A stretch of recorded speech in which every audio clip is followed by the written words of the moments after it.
அப்போது யாருமே இல்லை. ரஜினி சார் அங்கே நிற்கிறாரு. ரஜினி சாருக்கு பின்னாடி நாங்கள் ஒரு 4 பேர் அவருடைய கேங் அப்படி நின்றுருக்கோம். பொசிஷன் கொடுத்துட்டாங்க. ஆனால் நாங்கள் லைட்டிங் பண்ணுறது எல்லாம் லேட் ஆகிட்டுருக்கு. யாருமே இல்லை, நாங்கள் மட்டும் தான் இருந்தோம். ரஜினி சார் நிற்கிறாரு, டேரக்டர்லாம் கீழே நிற்கிறாங்க.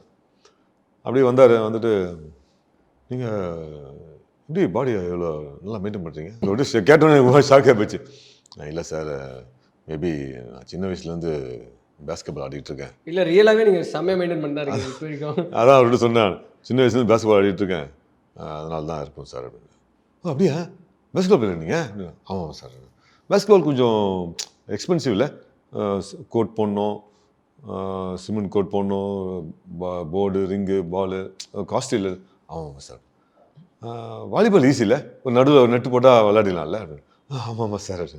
சார் அதை விட கபடி ரொம்ப சீப் சார், 4 கோடு போட்டால் போதும் சார், ஆடிலாம் சார் அப்படின்னு சொல்லி சிரிச்சுட்டு போனார்.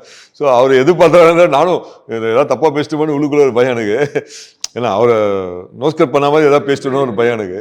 ஆனால் இருந்தாலும் அவரும் காமெடியாக பேசினாரு, நானும் காமெடியாக சொல்லிட்டேன்.